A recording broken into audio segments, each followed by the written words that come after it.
il y a un ministre dans ce pays qu'on appelle ministre de l'administration territoriale qui décide que la constitution n'est rien, la loi n'est rien, tout ce que vous venez de dire là n'est rien. Lui, il est je sais pas, dans les héros de bande dessinée, celui qui saccage tout, Zorro. Qui décide. Non, Zorro, même quelqu'un de fin, c'était un justicier. Je sais pas, il faut trouver quelqu'un de plus sombre. Donc, voilà, lui, il décide que tel est et tel n'est pas. Il dit à qui il veut l'entendre que je veux le détruire, je vais l'éteindre. Mais j'ai envie de lui demander qu'est-ce que je vous dois, monsieur. D'abord, je parle rarement de lui parce qu'il n'y a pas grand-chose à dire de lui ou de son travail. Donc, même à l'Assemblée. Donc qu'est-ce que je vous dois? Qu'est-ce que vous me devez? Quel problème on a? J'ai appris l'autre jour, dans l'interview, je l'ai faite sur le canal 2 de M. Tonga. M. Tonga me dit, oui, nous avons appris de l'entourage de M. Kona que c'est M. Atangandji qui vous a recommandé à la tête du PCNN. J'ai dit, mais c'est pas possible. Donc eux ils se connaissaient depuis c'est pas trop, et de tous les partis politiques c'est seulement celui-là pour aller le chercher à Guidigis qui m'a recommandé, mais c'est absolument ridicule. Donc nous savons aujourd'hui que apparemment Cabral Libye dérange et que dans leur faction qu'ils ont dans le régime et les gens qui se préparent à prendre le pouvoir, apparemment Cabral Libye doit être écarté de la voie de certaines personnes, doit être écarté du chemin de certaines personnes, et c'est pour cela qu'on fait ça. C'est aussi simple que ça, parce que sinon, comment m'expliquer que, ok, complètement déboussolé par cette affaire, je suis même tellement énervé que je me dis que bon, je préfère ne même pas parler avec ce papa-là. Je rappelle que en plus on s'occupe de lui autant qu'on peut, et de lui et même des enfants d'ailleurs autant qu'un peu, mais ça c'est par reconnaissance, donc je ne vais pas revenir par décence sur les montants envoyés tel jour ou ceci ou cela, et que finalement on se demande, mais ce papa, on connaît sa situation sociale, où trouve-t-il les moyens pour des assignations, payer les avocats, payer des huissiers, et finalement nous décidons de le faire venir à Yaoundé pour qu'on puisse échanger.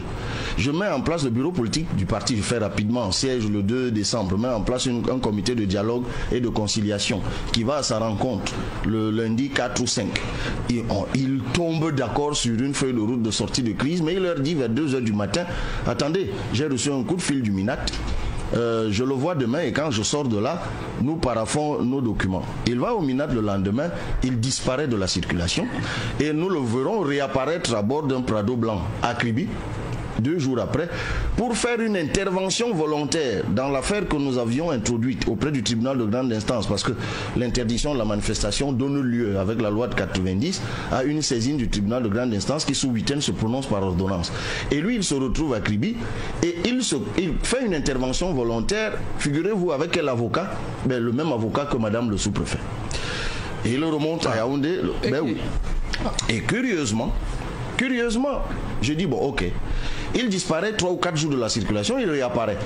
Et puis la commission remet la main sur lui et organise une ultime réunion à laquelle moi-même j'assiste. C'était un dimanche, nous faisons 6 heures de réunion avec les membres des élus, les membres du bureau politique et lui, son camp.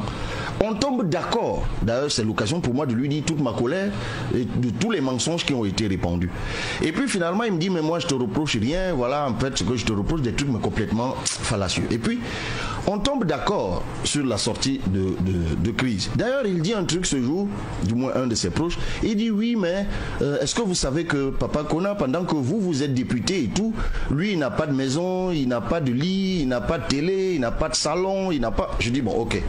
Je dois avouer que je n'étais pas au courant de tout cela, mais si on me l'avait dit, il est normal que si le parti rayonne, que l'un des pères fondateurs qui vit dans l'indigence, que lui aussi, il bénéficie quand même d'un minimum de commodité. Je dis, bon, ok, faisons une évaluation immédiate même de ce qu'il faut dans l'immédiat pour mettre un terme à ce descriptif, de mon point de vue quand même, qui n'est pas digne d'un fondateur d'un parti qui rayonne.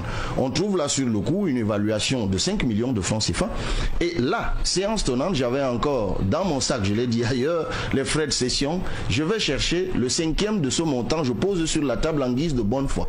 On tombe d'accord sur une sortie de crise. Juste au moment où on lui dit, il faut donc maintenant qu'on fasse un document, qu'on fasse des déclarations publiques pour dire que bon, les dissensions sont terminées. Il nous dit, on le fait demain parce que j'ai encore une réunion au MINAT. Et il va au MINAT le lendemain. Il a pris l'argent. Et quand il sort du MINAT, oui, mais bien évidemment, il a pris l'argent. Et quand il sort du MINAT, que découvrons-nous? Un communiqué qui dit qu'il met fin à tout dialogue. Et 2 jours après, Il fait une conférence de presse à Yaoundé où il me traite de tous les noms d'oiseaux. Il raconte tout et n'importe quoi.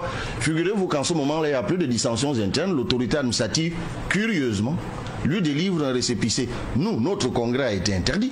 1600 personnes préjudiciées. Mais lui, il le reçoit du sous-préfet de Yaoundé 1er.